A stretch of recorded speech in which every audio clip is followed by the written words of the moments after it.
Hello yes हाँ जी sir आपने शुरू कर दिए कब कब किया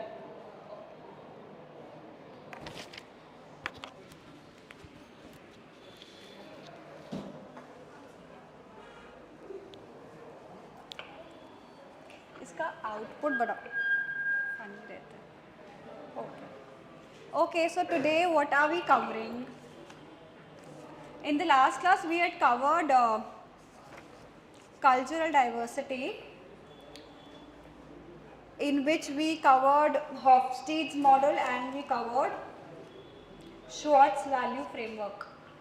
Schwartz value framework आपने घर पे पढ़ लिया था मैंने आपको बोला था भाई पढ़ लेना जल्दी जल्दी में कवर किया था so I said you read it before coming to the class and if you have any questions then I will clarify it. Case study तो हो गया 2 हफ्ते मतलब 2 हफ्ते पहले हो गया case study yes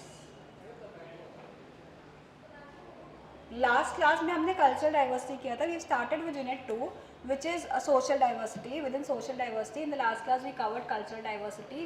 We covered 2 framework, first Hofstede's framework and second was Schwartz framework. Today what we'll do is we'll start with personal diversity. What is personal diversity? Personal diversity में क्या क्या चीज़ें आती है? First, the way we classify people, gender. That is a personal characteristic of yours. So whether you are a man or a woman becomes your gender diversity. Secondly, we have ethnicity. What is your race? That also is a part of your personal diversity. And the third being your social class. So under social class we talk about 2 things. The first is your economic class, your socio-economic class, which categorizes people into say rich, affluent, middle class, lower class, poor, and the other social class that we are going to discuss which is very specific to India is the caste system. So this is with respect to the social class. Then we will also be discussing linguistic diversity. Okay. So I would be sharing the paper on caste, on linguistic diversity with you all and I expect by the next class you will come prepared with the reading because there are like those are long readings and I won't be able to cover everything in the same class. So it's better if you read it, come prepared and I'll be discussing the main important points and you can ask me and you can also share whatever thoughts you have with respect to those two. Because if we discuss everything in detail then we will never be able to complete the syllabus. As you know that this time the syllabus is quite huge, right? So let's start with gender diversity, which is a form of personal diversity. The first thing that we need to consider here is the difference between sex and gender. So what do you think is the difference between sex and gender? Sex is a biological categorization into say male and female. On the other hand, gender is a social categorization. What do we mean by social categorization? We mean it is either socially learned, it includes socially learned characteristics. So if we talk about say any species in the kingdom Animalia or in fact even if we talk about say plants, some of the plants, right, we have males and females, we don't have man and women, right? Those are biological categories. It's a biological categorization which applies to all the species. So here we are talking about biological differences in reproductive organs. But when we talk about gender, we are not talking about male and female, we are talking about man and woman. Now, how is man, woman different from males and females? Here we are ascribing certain characteristic to a given gender. What a man is supposed to be like, what a woman is supposed to be like, what is the ideal woman, ideal man, the various characteristics, and how do we learn the entire gender role and category associated with it. So now your gender becomes a social category because now society is teaching you what it means to be a man or a woman, or what are the various characteristics of a man or a woman.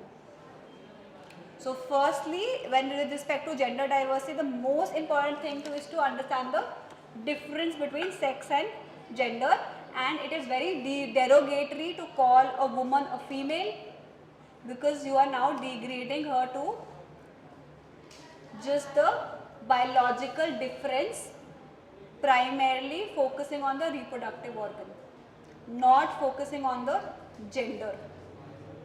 Therefore, refrain from referring to people as males and females, call them men and women, because we are living in a civilized society.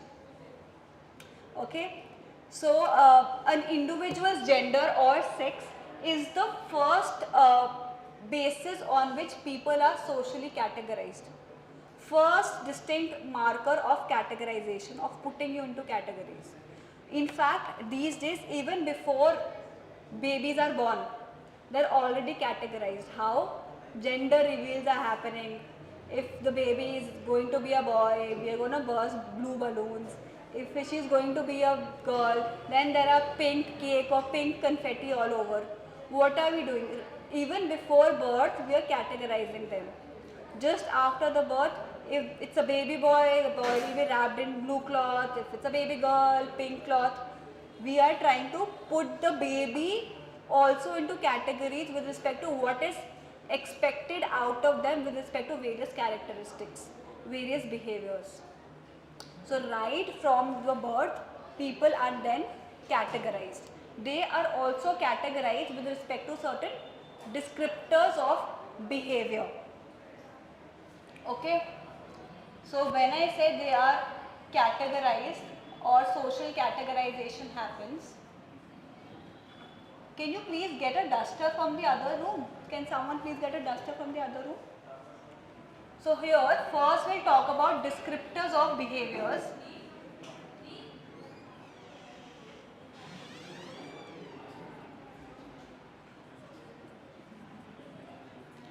So tell me, when a small baby cries and the baby happens to be a baby boy, what do we attribute the crying behavior to? Why is the baby crying?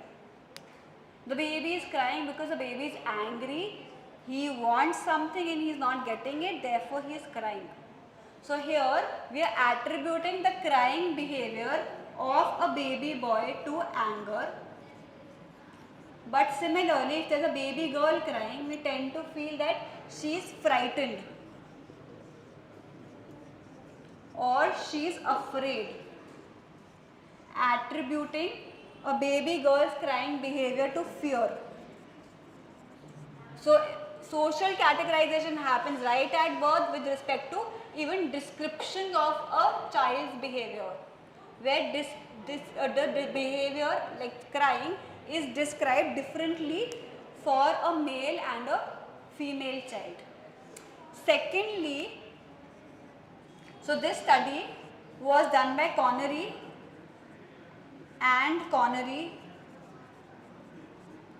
in, let me check which year, 1976.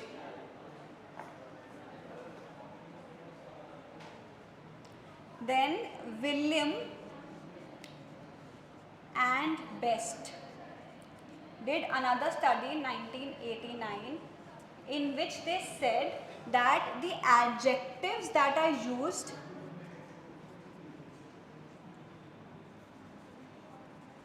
for men and women also tend to differ. For example, what are the various adjectives that we tend to use for a man? A man is supposed to be dominant, assertive, controlling. Tell me, what are the other adjectives? Capable, rational, ambitious, goal oriented, focused. And when we talk about adjectives associated with a woman, what are the adjectives that we often talk about? Nurturing, warm, dependent, affectionate, sensitive, emotional. He's also saying now some people have also started saying hysterical, dramatic, nagging. देखो. So what I am trying to focus on is that William Best in 1982 did a study across 30 countries, and after collecting data from 30 countries he found that the way a man and a woman are described behaviorally with respect to adjectives tend to be different, that too universally across different countries. And here also now we did not really need research to ask you guys what are the adjectives. I did not even have to specify, everything came from you. This shows how ingrained these characteristics and adjectives associated with different genders are, right? So, you know, historically when we talk about research with respect to gender differences or even research with respect to gender, the primary focus has always been in identifying how men and women are different rather than focusing on how men and women are similar. We tend to take men as the gold standard against which now women need to be compared. Men become the reference point or the benchmark against which now women will be compared to establish how similar or different they are. Why are we not really focusing on things that are similar for men and women? What differentiates men and women is what? One chromosome, reproductive system.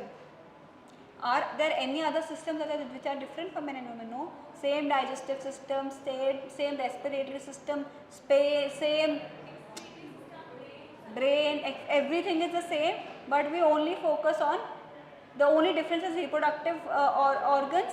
But now we have like range of research across all disciplines that are now focusing on gender differences, always comparing whether women are above or below the male standard, which is considered to be a benchmark. Now my question is, why is male standard actually a golden benchmark, and why are we trying to compare which is better and which is worse rather than actually appreciating the difference? First way, if we go back to the time, the first research that was done with respect to gender differences that dates back to almost 100 years was difference in the size of the brain for both men and women. So this actually dates back to almost more than 150 years back, when it was found that males tend to have bigger brain in comparison to women, and larger size of the brain was then compared to more intellect. The fact that men have larger brain, they are intellectually superior and they are more intelligent. So when we talk about, say, differences, the first is size of the brain.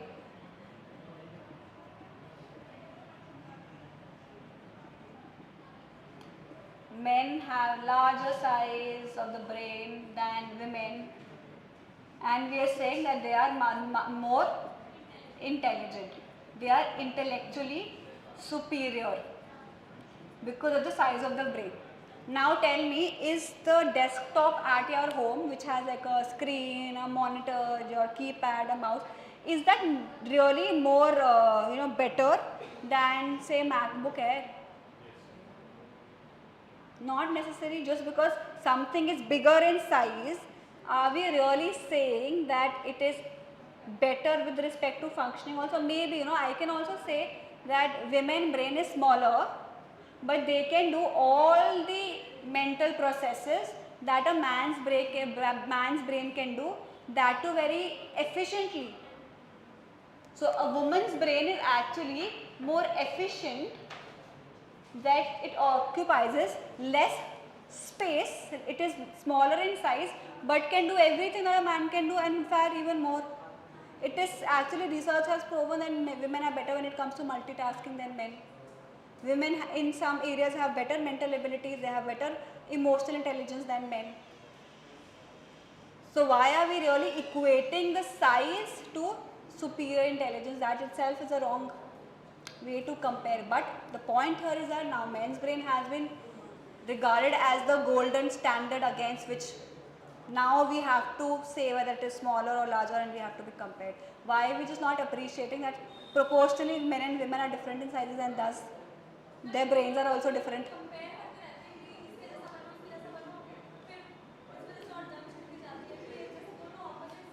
Yes, that's what I'm trying to say. Instead of categorizing and trying to create men as a benchmark, either with respect to brain size or respect to anything. Why do we even need a benchmark or a golden standard against which we have to be compared? Why can't men and women be appreciated for who they are, what they are in their complete forms? Why does it always have to happen that there has to be a benchmark against which we'll evaluate ye zyada hai, ye kam hai, ye zyada hai, ye kam hai, and then attributes and then create some meaning out of it. Larger brain hai to intelligent hai, right?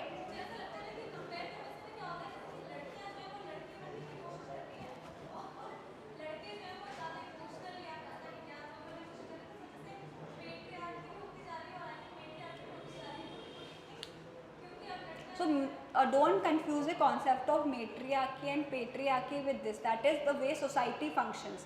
This is the way individual functions. So patriarchal society does exist. Matriarchal society also exists in some parts, very few. But if you go to northeast, the way of functioning of the society is actually more matriarchal. Patriarchy and matriarchy generally just means when we talk about inheritance and when we talk about wealth, how does it move? Does it move from the man's side to the son, or the entire inheritance moves towards the mother's side to the daughter? That is, who is the more dominant gender within the two communities, man or a woman? Who has more power? That decides matriarchy and patriarchy. That is a social concept, not a psychological concept. Here what we are talking about are psychological differences. So now of course, like, it started with size of the brain, and then the research went on to talk about various differences, and now there's all discipline across, whether it is medical or you just talk about any discipline, they are doing research on gender differences. Gender studies, yes, there's a discipline called gender studies also. So what I'm trying to say that, instead, and this is the critique that feminists do. So feminist literature critiques that why is it that differences are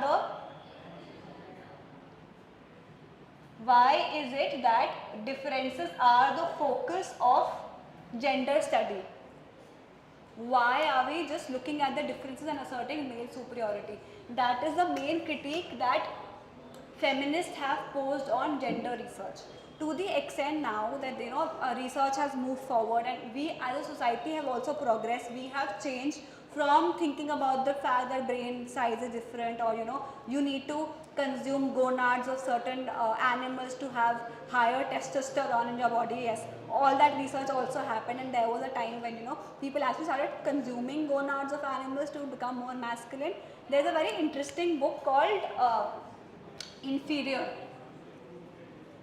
This book is by Angela Sehgal. So if any of you is interested in reading about the evolution of gender research and how unscientific things were initially just in order to assert male superiority, you can read this book. And in fact, a major reason why men were considered to be superior in all the research was directed in a way which in a way reinforced or validated the idea of male superiority was that up till the last 50 years, women were not given the right to education. Alright. In fact, Madame Curie also had to like really fight her way through education, and like at the end she was like hardly given the credit for her research. You just read the book and you will realize that the entire research was driven in a way, in a direction to just assert superiority of men, because they were the ones in power and they were the ones who were actually doing the research with their male biased lens. So from that time to now, things have of course changed, they have changed a lot, but unfortunately still there are people, and the society in general focuses more on how men and women are different, to the extent that books that talk about men and women coming from different planets altogether are the best sellers in the market. Like men are from Mars, women are from Venus, and there are people are like crazy about the book and buying it, which is again extremely unscientific. So despite the fact that now our society has progressed and we want empowerment, we want equality, both men are more receptive to empowered women, and women of course are moving towards that. Still, the state of the affair of the countries do not change much. Still, the notion of differences in gender is so deep rooted that we assume that men and women come from two different planets altogether, right? So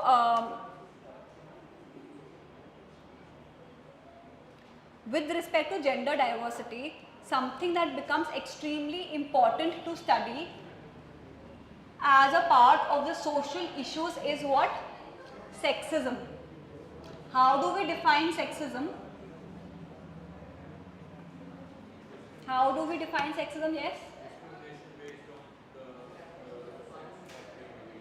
Okay, discrimination. Does sexism only include discrimination? Because discrimination is a behavior. It could also include a negative attitude, which is a prejudice. It could also include certain negative beliefs or biases, which are stereotypes. Women are bad drivers. Alright, this might not be discriminating.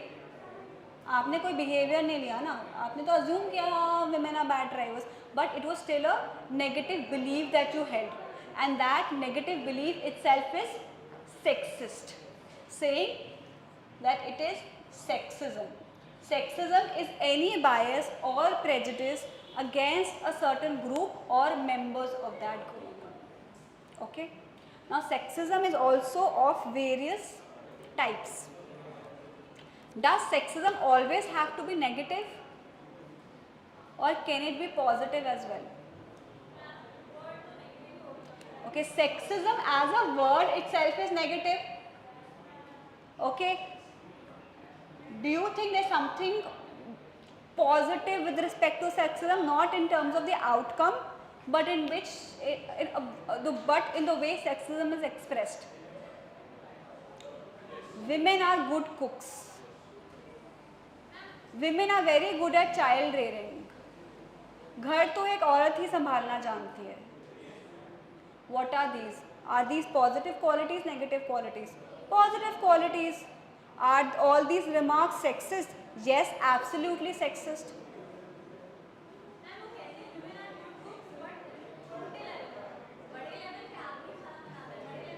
When it is tied to monetary incentives, when it is tied to success and fame, it becomes a male's job.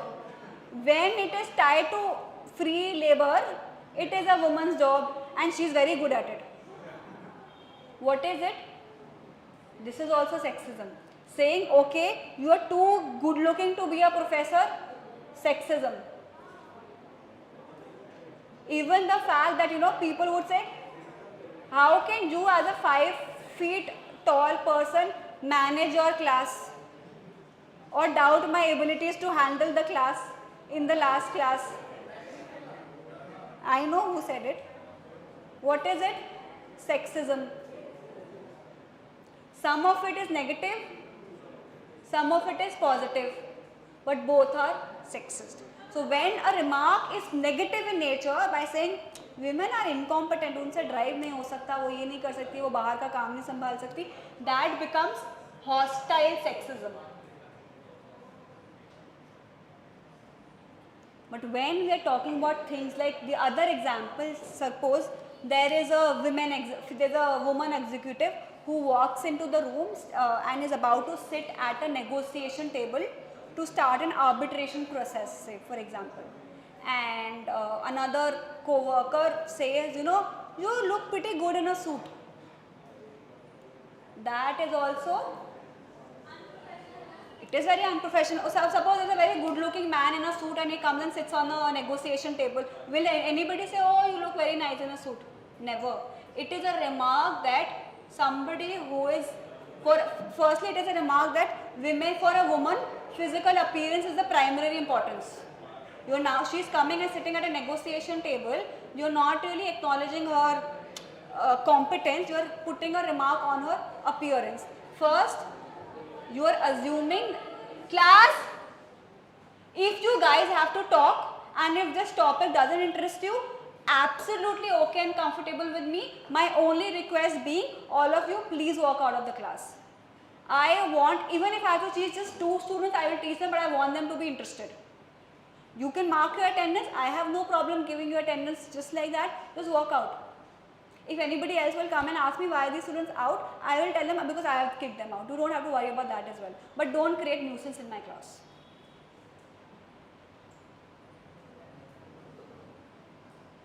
Okay? So this becomes hostile sexism, and the other, I was saying, first we are saying physical appearance is more important for a woman. Second, you are saying a woman who is physically attractive, how has she attained a very high position? Plus, when you see an attractive woman in a high position, कुछ तो किया होगा, ऐसे कैसे पहुंच गई?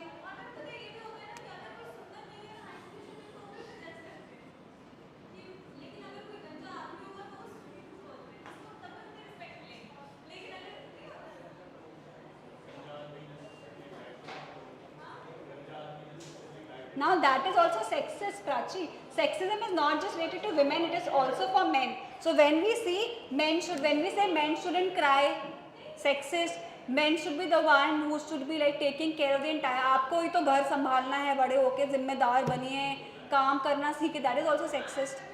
So sexism is any bias, whether positive or negative, which is attributed to another gender.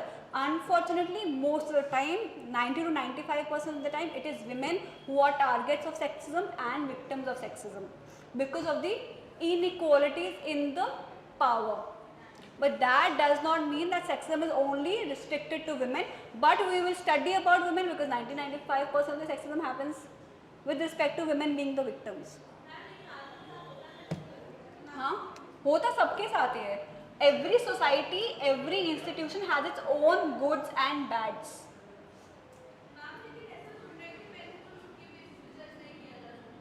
किसके basis पे?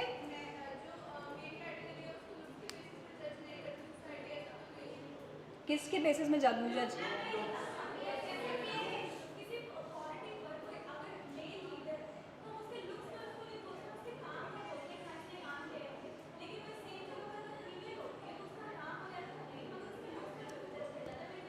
So it is not about whether a man's looks are judged or not. I am just saying that the first thing that you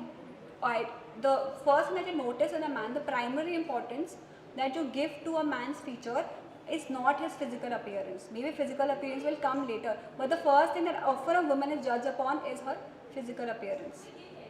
In fact, as we'll be covering similar topics in DSC class today as well. We'll be covering sexism and racism in DSC as well as we start prejudice, and in that we'll actually study the role of media, the role of different ways in which men and women are that maintain certain stereotypes. For example, whenever we look at shots of men and women, you will see that it's always men's head and face would be focused on in a picture or a movie commercial, but when it comes to a woman, her entire body is on the focus, stating that it is a woman's physical appearance which holds greater importance. And research has shown then that when you take a close-up of a person's face, which often happens with respect to how media depicts men, we tend to perceive the person as being more intelligent and competent.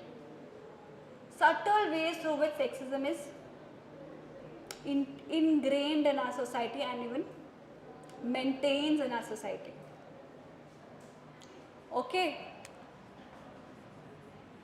Benevolent sexism which is positive behaviour की बात कर रहे हैं but है तो sexist. अब tell me, is it that either hostile sexism will happen और benevolent sexism will happen, और can it happen together as well? Positive sexism मतलब आपका hostile sexism and benevolent sexism अलग अलग होगा, हर समय अलग लोग अलग तरीके से सेक्सिस्ट होंगे. क्या these two can coexist as well? Coexist. A lot of time when we talk about sexism, both hostile and benevolent sexism coexist, and it is often called ambivalent sexism. Okay? For example, women need to be taken care of by men, they need to be protected. Benevolent sexism, because they need to be taken care of and they need to be protected because women are incompetent. Hostile sexism. Together this statement becomes ambivalent sexism. एक तरफ आप positive चीज़ बोल रहे हैं, हमको protect करना चाहिए, हमें उनका ख्याल रखना चाहिए, दूसरी तरफ आप ये बोल रहे हैं हमें ख्याल और प्रोटेक्ट करना चाहिए क्योंकि वो तो खुद इनकॉम्पिटेंट है, वो तो खुद कर नहीं सकती. So this together becomes ambivalent sexism.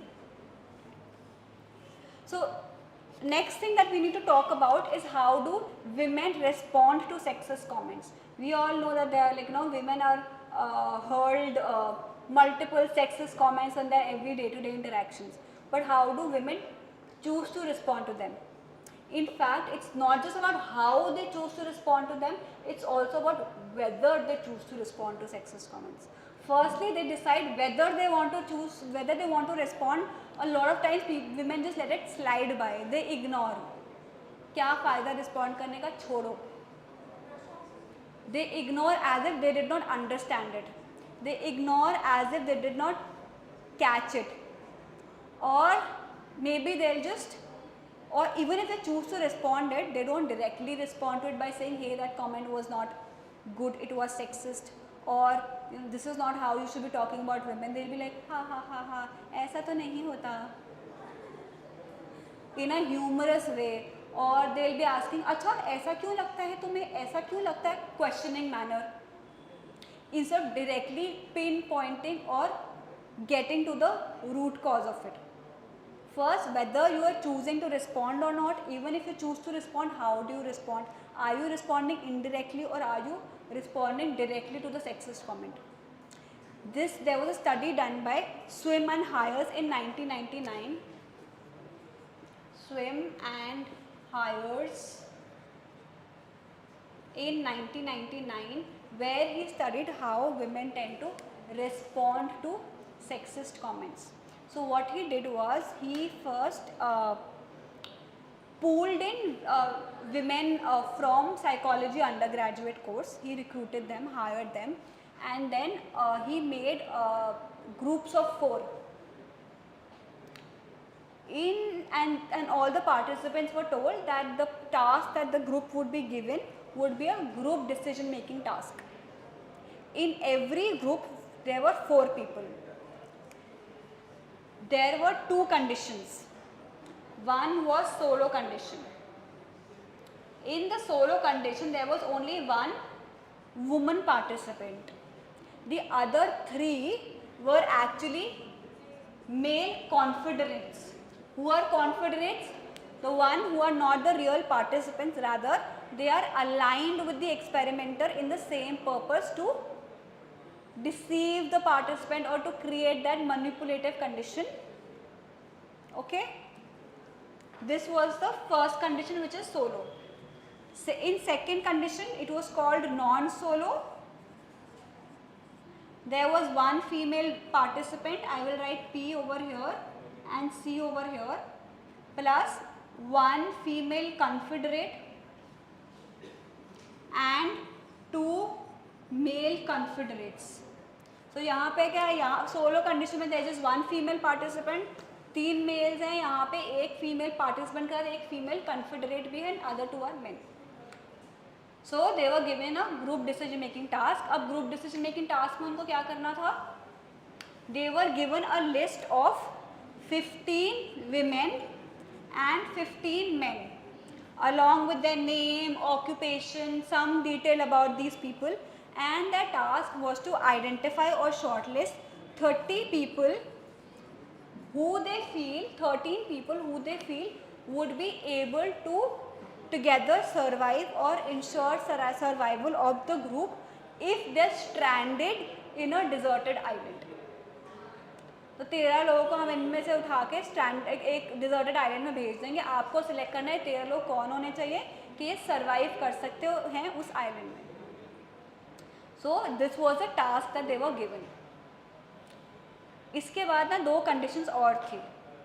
ये तो हमारी डेमोग्राफी की कंडीशंस हैं.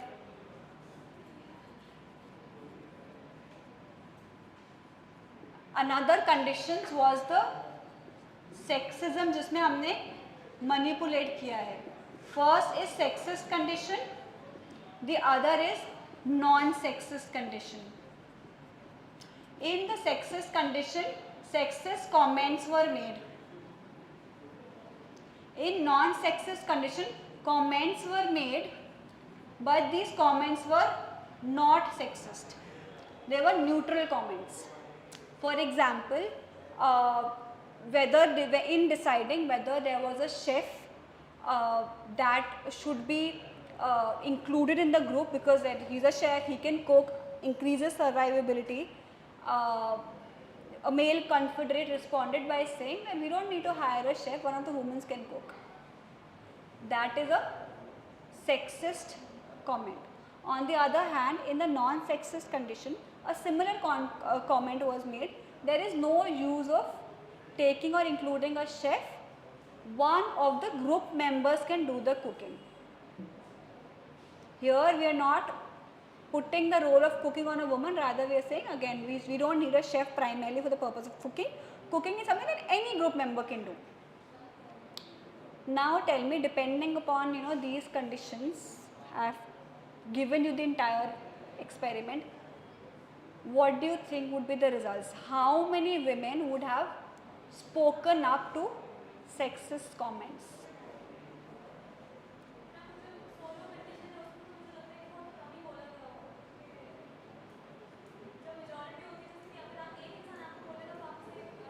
So you are saying in solo condition, most would have not spoken up.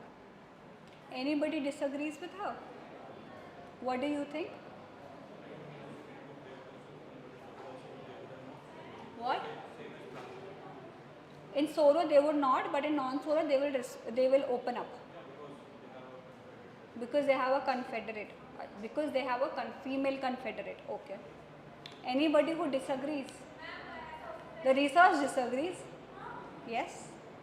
Okay, so first thing first, firstly they found that only 45% of the women responded to sexist comments, and they responded it in some ways like humor, questioning, yahan wahan karke.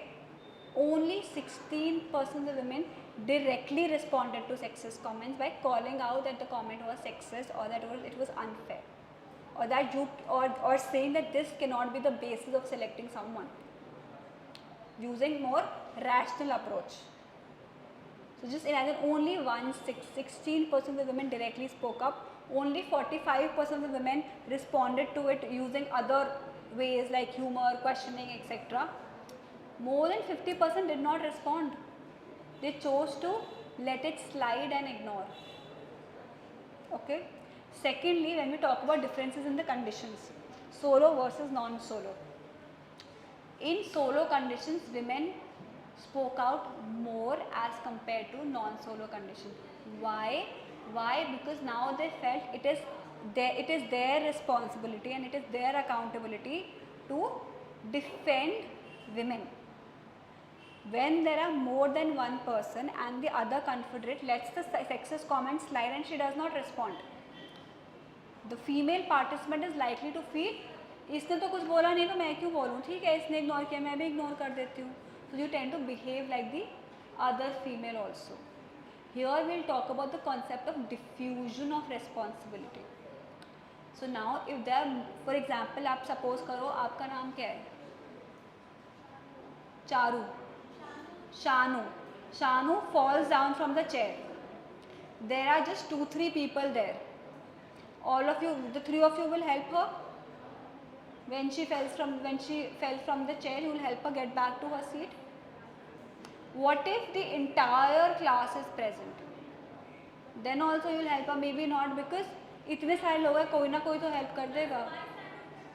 इसको bystander, yes, bystander effect is also very similar to diffusion of responsibility. You are right.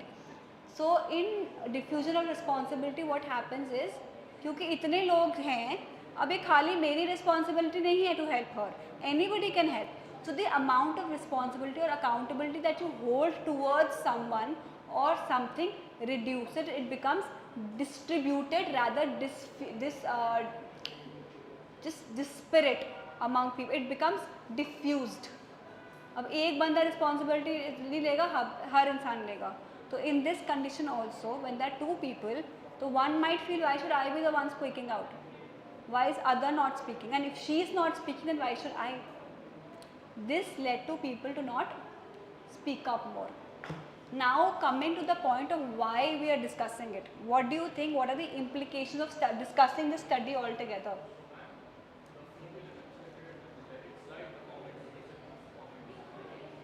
Yes, yes. She did not support the participant in responding to sexist comments. So what do you think? What is the reason why we are studying this study? ऐसे क्योंकि exam में लिखना है. यहाँ नहीं. We are studying this to realize how tolerant and accepting are we of sexism in our society. If somebody says, Prachi, you are an Indian. Indians तो बड़े stereotype, वो क्या बोलते हैं, superstitious होते हैं. हाँ? Will you just listen and let it slide? No. You will लड़ाई करके आओगे. But when you say, Prachi, you must be a very good cook because you are a woman.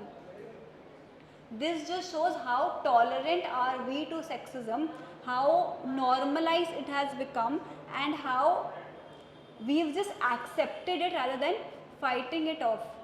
50% women are not responding, and I'm sure like if the same study was done on men and they were asked questions like, should men cry, etc., whatever, men should be, is it okay for a man to be weak and fragile, then they would have also accepted it. कि नहीं, उनको भी ऐसे comments मिलते हैं, वो respond नहीं करते, they would let it slide. It is to show how internalized and how tolerant are we of sexism, and we are not even trying to make a change. अगर कोई अपना voice raise करता भी है तो humor में करता है, ऐसे question normal आपने क्यों बोला, किस basis पे बोल सकते हैं, ऐसे question करके respond करते हैं. हम strictly respond नहीं करते. Rather, if you call a black man and say something against him, how will he react? Will he be tolerant? Never. He shouldn't be, and he will not be. Then why are we so tolerant of sexism? We shouldn't be. This is the larger question that you all need to think about, rather than just thinking about reading sexism for your course. How ingrained it is in our society. That is the social problem. बोलो प्राची बोलो.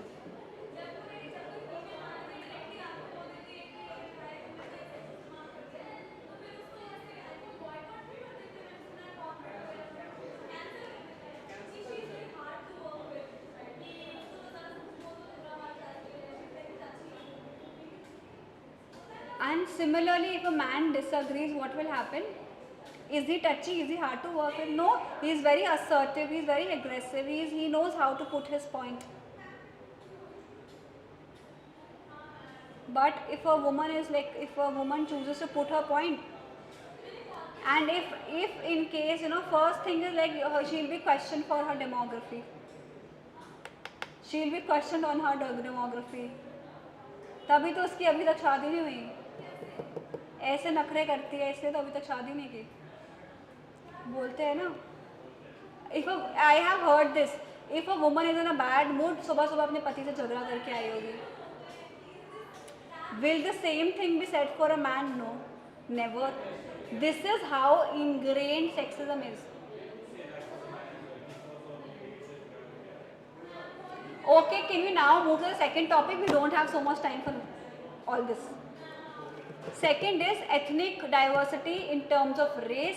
What is racism? Bias of towards an individual or a group based on the individual or group's ethnicity or race. Simple.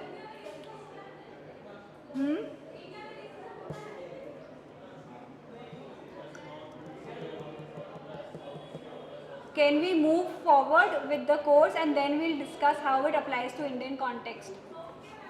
I have to cover it. I will extend the class by 5-10 minutes. What do you want? I should not cover all the topics. I should just leave. तो बातें बंद करो, पीछे बैठने वाले लोग बातें करते रहते हो, मेरा 10 मिनट इसमें चला जाता है, फिर मैं आपका कोर्स कैसे खत्म कराऊंगी? Okay.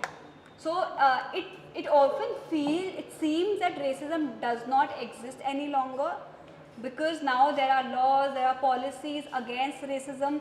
There are laws strictly saying that discrimination in any form is not acceptable. But is it really true that that racism does not really exist? Racism and the form in which now racism exists has changed.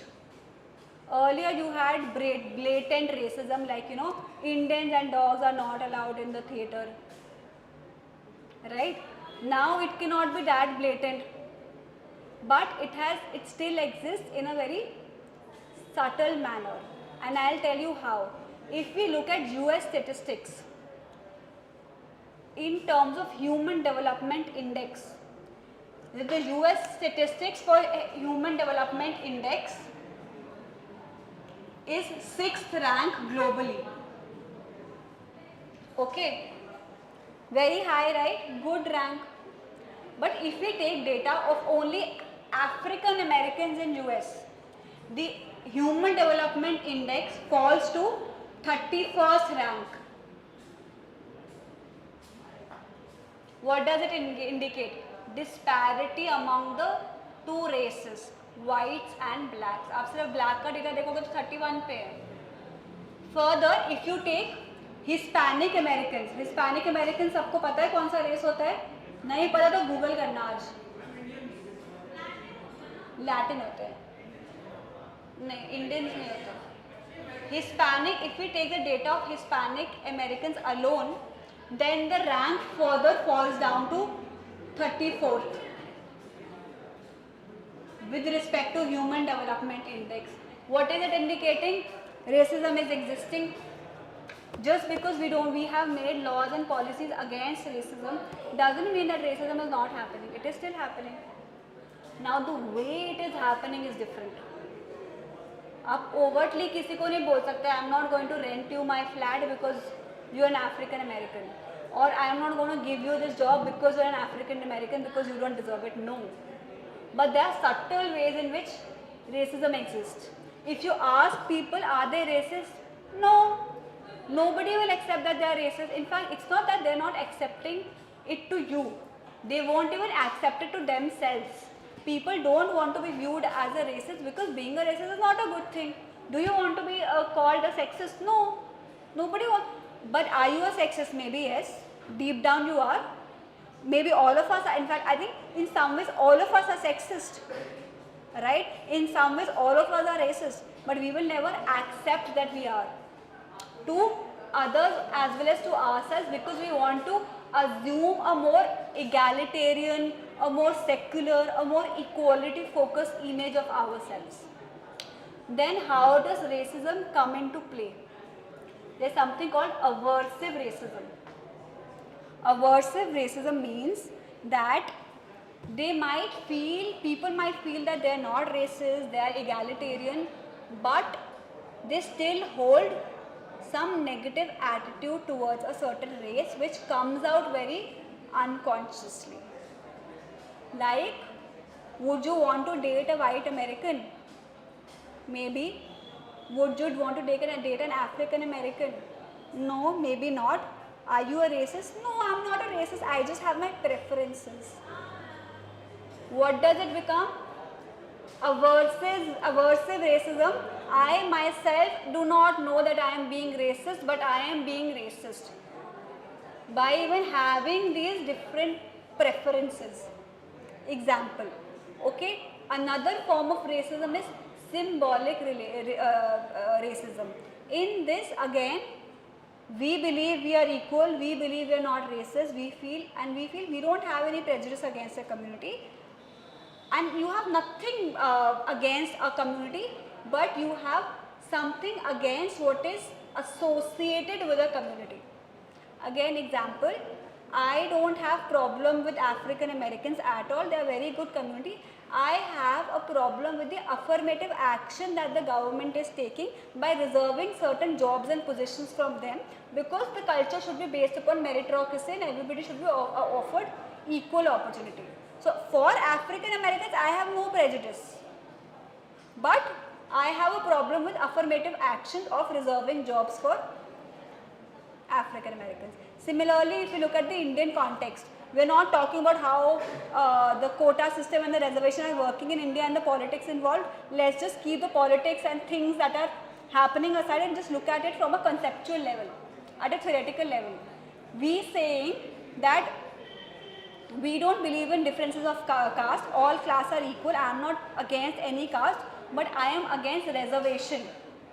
I am against opportunities that might make them more equal. That again becomes casteist. अब India में क्या हो रहा है practice, लोग certificate बना देते हैं, वैसे पावर्टी में होते नहीं है, पैसा होता है फिर भी बनाते हैं, that different things, we will not get into it. But the reason for affirmative action or reservation is what? They never got the equal opportunities to be at the same standing, right? They never got the equal opportunities to be at the same standing. Therefore, we need to uplift them. अब आपके लिए 10 साल चले, 50 साल चले, अब 1000 साल चलेगा तो प्रिविलेज बन जाएगा.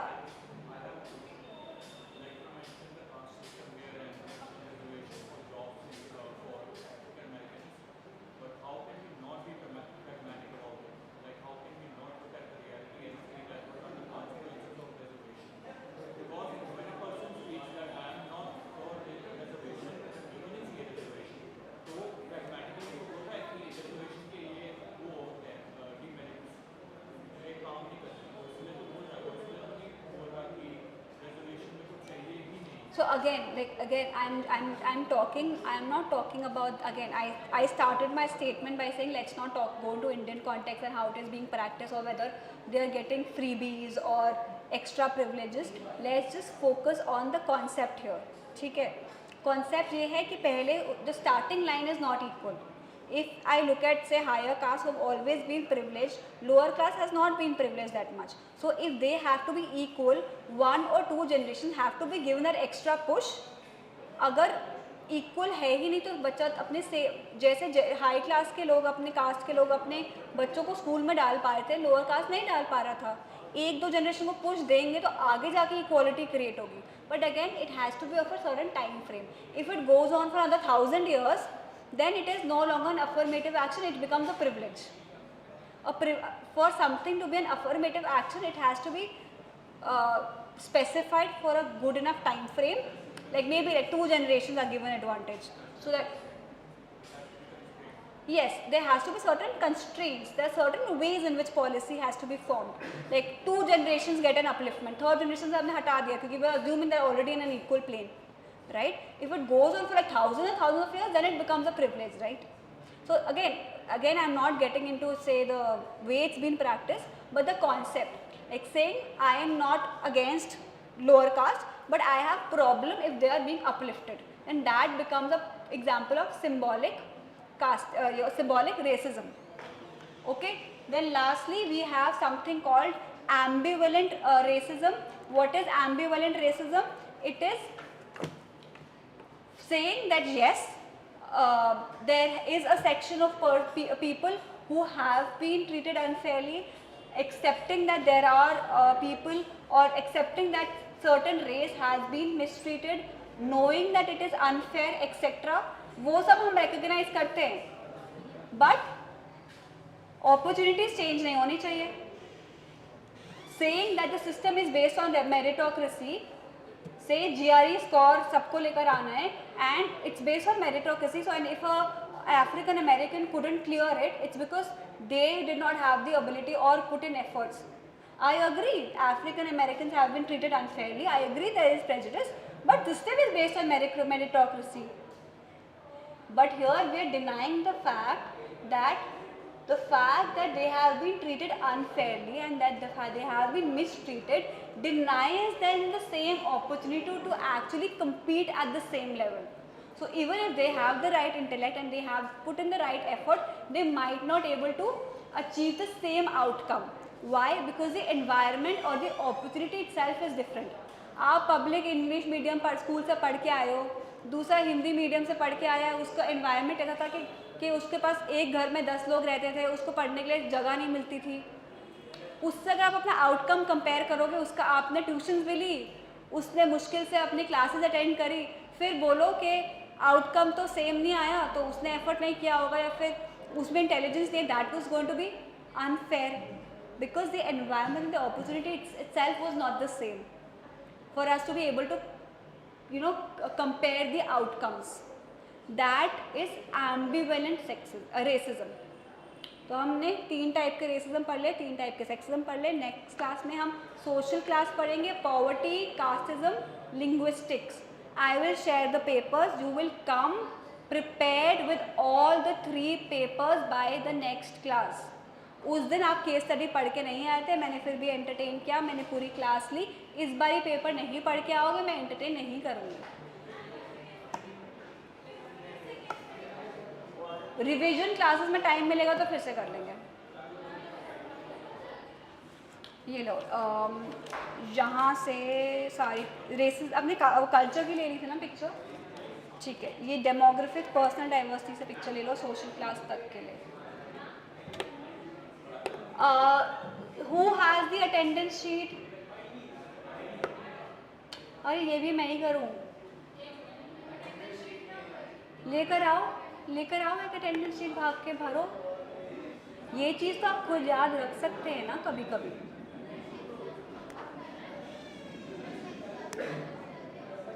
नेक्स्ट क्लास के topics. Next class we will be covering social class. Under social class we will be covering 2 topics, poverty and caste, and we will also be covering another topic which is linguistic diversity. What is linguistic diversity? Different diversity of language. India is a very diverse country linguistically. Next class के 3 topics है, पढ़ के आइएगा कि हम जल्दी discussion कर सकें. लंबा डिस्कशन करेंगे, ये कोर्स कभी ख़त्म नहीं होगा. Okay, and I know you guys are curious, you have questions you want to discuss, but I am sorry we don't have so much time for that discussions because I have to cover the syllabus also. Okay, so पढ़ के आइएगा, फिर हम discuss करेंगे उसको. I would want कि आप पढ़ के आए और मैं आपको क्वेश्चंस को रिस्पॉन्ड करूँ other than just me just teaching everything again. ठीक है? Okay, thank you, and now I'll see you guys at 1 for the DSC class. Yes, I'm coming and taking it. Can you just stop the video also?